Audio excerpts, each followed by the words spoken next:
Shalom Bapak Ibu yang dikasihi Tuhan Yesus. Mari kita siapkan hati kita untuk menerima sabda Tuhan yang pada pagi hari ini atau saat yang berbahagia ini kita akan membaca dan merenungkan dari Injil Lukas pasal 15 ayat yang ke-11 sampai ayat yang ke-32. Bapak Ibu membaca di rumah masing-masing. Kisah ini sangat menarik,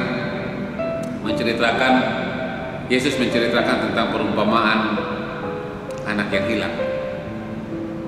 Ini menggambarkan bahwa di luar Allah maka manusia akan tersesat, manusia akan binasa sampai kepada kematian yang kekal.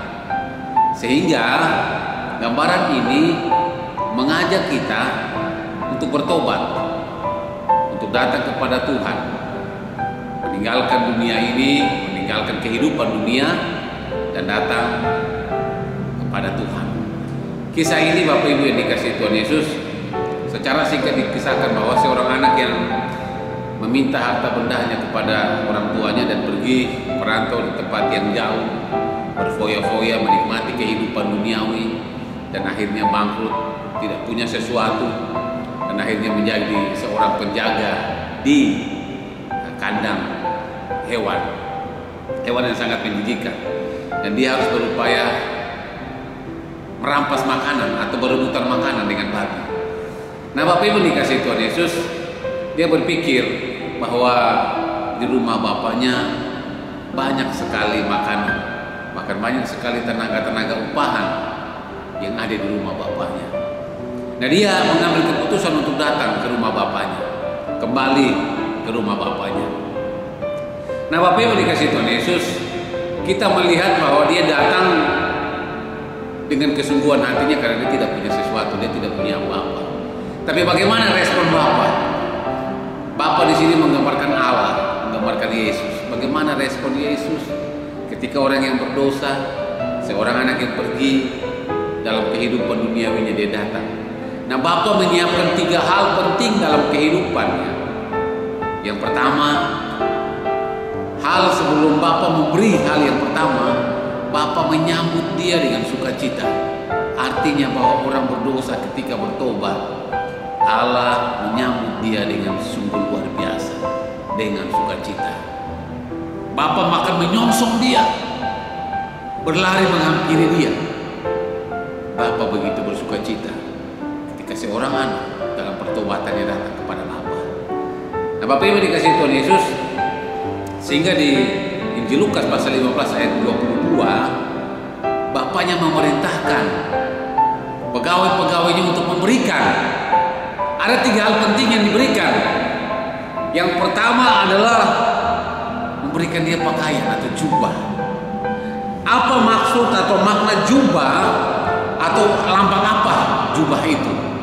Bapak Ibu dikasih Tuhan Yesus, jubah melambangkan penerimaan dan pengampunan dari Bapa. Penerimaan dan pengampunan dari Bapa. Bapa menerima kita, Bapa kasih jubah untuk kita, dan Bapa mengampuni kita. Di dalam Zakaria pasal 3 ayat yang keempat, firman Tuhan berkata kepada Joshua, tanggalkanlah jubahmu yang kotor itu. Artinya bahwa Yosua harus menanggalkan jubahnya, dosanya. Dan firman Tuhan berkata, pakaikan dia baju pesta, sebuah baju kehormatan, menerima dan mengampuni. Itu yang pertama, adalah jubah. Yang kedua Bapak Ibu dikasih Tuhan Yesus, Allah atau Bapa memberikan dia cincin. Cincin menggambarkan bahwa Allah memberikan kuasa kepada mereka yang percaya kepadanya. Memberikan kuasa.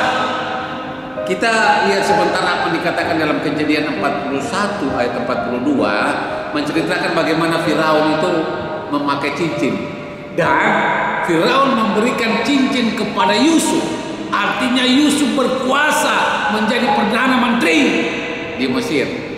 Jadi cincin yang diberikan Bapa kepada kita itu melambangkan kuasa bagi kita yang percaya kepadanya. Berarti setiap kita yang bertobat, pertama kita tanggalkan jubah dosa kita dan Tuhan kasih jubah yang baru. Dan yang kedua dia kasih cincin, tandanya kuasa. Dan yang ketiga Bapak Ibu dikasih Tuhan Yesus, Dia kasih kita sepatu. Sepatu adalah kerelaan hati kita untuk memberitakan Injil. Bapak Ibu dikasihi Tuhan Yesus, mari ketika Anda sudah bertobat dan datang kepada Bapa, jangan lagi jatuh ke dalam lubang yang sama, atau malah Anda sombong dengan kehidupan ketika Bapa menerima Anda.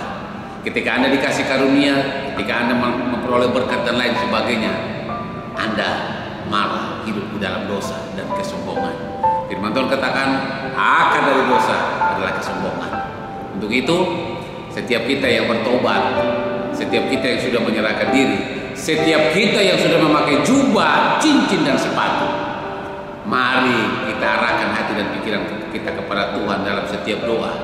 Jangan malas ibadah, jangan malas berdoa, tapi melangkahlah, karena Bapa selalu menanti pertobatan kita. Bapa dengan dua tangan selalu menanti pertobatan kita. Tetapi ingat, Firman katakan bahwa Allah tidak mau dipermainkan. Jangan hari ini berbuat dosa, besok bertobat. Hari ini berbuat dosa, besok bertobat. Bertobatlah yang sungguh-sungguh, agar kita dapat menikmati karya Tuhan dalam kehidupan kita. Selamat hari Minggu, selamat berkarya. Jangan takut, melangkahlah, datang kepada Dia, bertobatlah, serahkan hidup kepada Tuhan. Tuhan Yesus memberkati kita. Shalom.